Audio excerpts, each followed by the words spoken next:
இன்னைக்கு நம்ம பார்க்க போகிறது சண்டே ஸ்பெஷல் அட்டகாசமான ஒரு மட்டன் சுக்கா தாங்க பார்க்க போகிறோம். நீங்கள் ஒரு தடவை இது போல் ட்ரை பண்ணிங்கன்னா திரும்ப திரும்ப இதே போல் தான் செஞ்சு சாப்பிடணும்னு நினைப்பீங்க. அந்த அளவுக்கு டேஸ்ட்டு சூப்பராக இருக்குங்க. இப்போ நம்ம மட்டன் ஒரு 300 கிராம் ரெடி பண்ணி எடுத்து வச்சுருக்குறோம். இப்போ ஒரு குக்கர் அடுப்பில் வச்சுக்கலாம். இதில் 3 ஸ்பூனுக்கு கடலெண்ணெய் சேர்த்துக்கலாங்க. வாசனை பொருட்களும் இதோட சேர்த்துக்கலாம். பட்டை, பூவு, 3 கிராம்பு, ஒரு 1/4 ஸ்பூனுக்கு பெருஞ்சீரகம், கொஞ்சமாக கல்பாசி எடுத்துருக்கிறேன். இது எல்லாத்தையுமே எண்ணெய் நல்லா சூடான பிறகு சேர்த்துக்கலாம். 150 கிராம் சின்ன வெங்காயம் சேர்த்துக்கலாங்க. முழுக்க முழுக்க இந்த ரெசிபிக்கு சின்ன வெங்காயத்தில் செய்யும் போது தான் டேஸ்ட்டு பிரமாதமாக இருக்குங்க. கூடவே ஒரு 4-5 வத்தல் நல்லா கிள்ளி சேர்த்துக்கலாம். இந்த இடத்துல நீங்கள் காரம் நல்லா சாப்பிடுவீங்கன்னா கூட 2 வத்தல் கூட சேர்த்துக்கலாம்.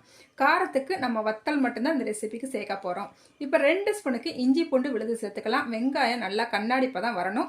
இஞ்சி பூண்டோட பச்சை வாசனை போகிற வரைக்கும் நல்லா வதக்கிக்கிறணும். அதுக்கப்புறமா நம்ம மட்டனை சேர்த்துக்கலாம். தேவையான அளவு உப்பும் சேர்த்துக்கலாங்க.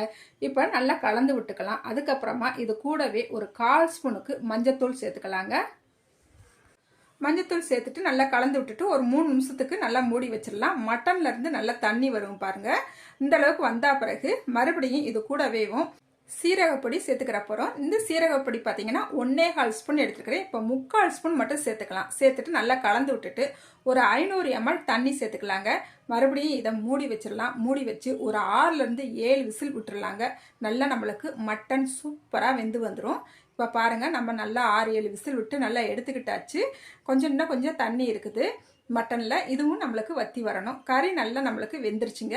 இப்போ மறுபடியும் ஒரு 1/2 ஸ்பூன் சீரகப்பொடி வச்சுருந்தோம் இல்லையா, அதை இப்போ நம்ம சேர்த்துக்கலாம். சேர்த்துட்டு நல்லா கலந்து விட்டுட்டு மறுபடியும் மூடி வச்சு ஒரு 5 நிமிஷம் அப்படியே விட்டுறலாங்க. அந்த மட்டனில் இருந்த தண்ணி நல்லா வற்றி நம்மளுக்கு எண்ணெயும் நல்லா பிரிஞ்சு வந்துடும். இப்போ பாருங்கள், நம்மளுக்கு மட்டன் சுக்கா செம்ம டேஸ்ட்டாக சூப்பராக ரெடி ஆயிடுச்சுங்க. இந்த மட்டன் சுக்காவை நல்லா சுட சுட சாதத்தோட பிசைஞ்சு சாப்பிடும் போது அவ்வளோ சூப்பராக டேஸ்ட்டாக இருக்குங்க. அதே போல் இட்லி, தோசை, பூரி, சப்பாத்தின்ட்டு எல்லாத்தோடையும் சாப்பிட்லாங்க. இந்த அட்டகாசமான மட்டன் சுக்காவை நீங்களும் ஒரு தடவையாவது ட்ரை பண்ணி பாருங்கள்.